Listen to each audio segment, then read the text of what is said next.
What's up, guys? It's Mark Russell, 770 Arborist. It's coronavirus pruning season. I want to show you some tips on how you, stuck at home, can get your trees looking gorgeous. You know it's springtime. You know you're going to prune, and I don't want you to hurt your trees. However, before we get into that, let me just show you the newest tool that we've got. It's called the Tree Machine.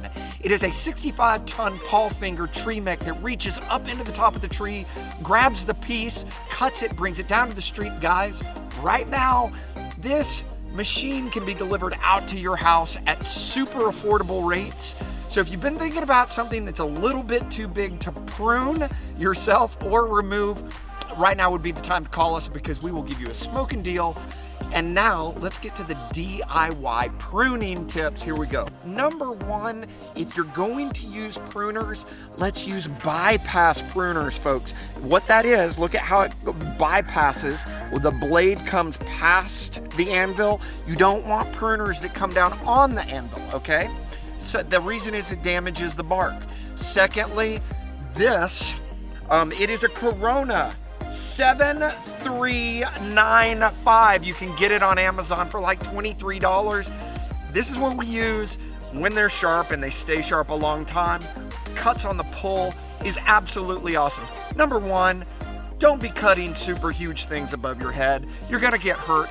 Don't elevate on a ladder, guys. That's the last thing you want to do is go into a hospital right now. So all we're talking about is little itty bitty. Let's do a little bit of canopy lift. So when we're looking at where to prune, okay, so we have a dead stub. The tree tells you where it wants to be pruned, you guys. It's called the branch collar. It's the taper where you've got the trunk coming up here, and then you've got the line on the branch going right here. The taper in between. In fact, you can kind of see how this is flaking off right here? Because the juice, the sap, if you will run up, and then it'll continue to run up. So you want to get it right at, basically at the end of the taper on the bottom and the end of the taper. There's also a really tight taper. In fact, if you come over here, let me show you this. Here's the branch collar. Taper here, okay, transition here. So technically, you would want to put your pruning cut maybe right there, okay?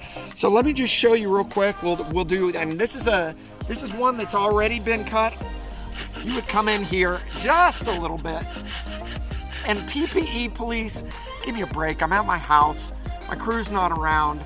And this is a little thing, so I know TCIA would get on my tail because I don't have safety glasses. But you know what? I'm doing it anyway. Sorry. Okay, and this is just for a very small audience. The internet. Okay, so here we go. This is horrible, actually. Let me just show you. This is a wrong cut because I have, look, right there. Well, actually, it's already dead, and this tree's not super healthy, but that's a little bit too much corner. Maybe if this thing was alive, it would be, I would say still bring it back just a smidge more. And then this corner, this is kind of a funny one because this actually is right on this side. So anyway, the point is, get it on the end of the branch collar. Let me show you what, I should have shown them what not to do. Here's a great example. Let me show you what not to do. This is a big deal, guys. Don't leave stubs. Don't leave stubs. Okay, so let me just show you what it would look like if you left a stub. Gosh, is he a certified arborist making a cut in flip-flops? Oh my gosh, call the State Department. They're not open right now. Okay, so let's just say this is what you do not want, guys, and here's the reason. Okay, it comes up and it's just gonna die. There's not gonna be any deposit. It's not gonna heal, okay?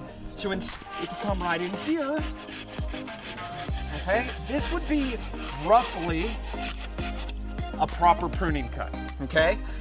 So you can just see it's at the end of the taper here, end of the taper here.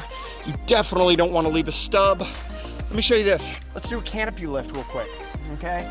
So let's look at this, guys. Sometimes you're gonna have stuff that's just down on your grass, right?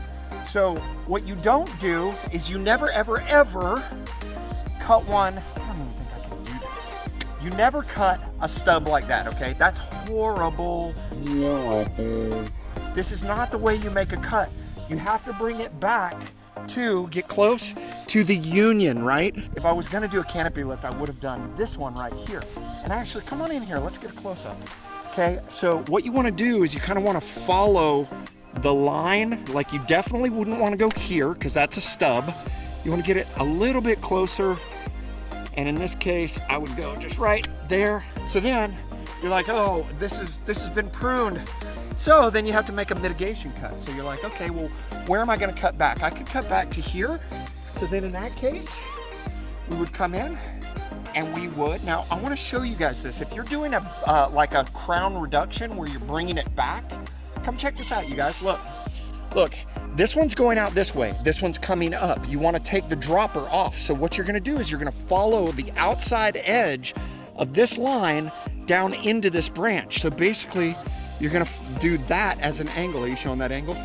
Okay, that's the angle that you're gonna cut this one at. So you come in like this,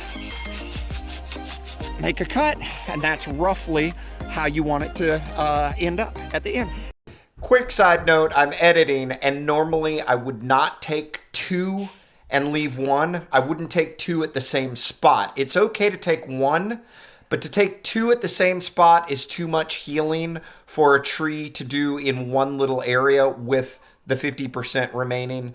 Just thought I would interject that. We were going through this filming really quickly, but it was kind of a sacrificial cut anyway for the point of the video. We're gonna prune the whole branch off anyway. And this is it, guys, this is a decent cut right here. Okay, now all of a sudden we've eliminated the down, we followed this line. There's one more rule. This is the rule. The one that remains 50% or bigger of the one that you cut. So if this is, let's say, 1/2 inch, this thing needs to be 1/4 inch, okay? Yeah, and that the reason for that is the amount of sap going up into this branch. It needs to have sufficient leaves out here and sap flow to be able to close this wound. If you only leave a little twig, okay, so let's say I cut right here, and we left this little twig and we took out that huge thing, it would develop a rot, a pocket of decay down into this.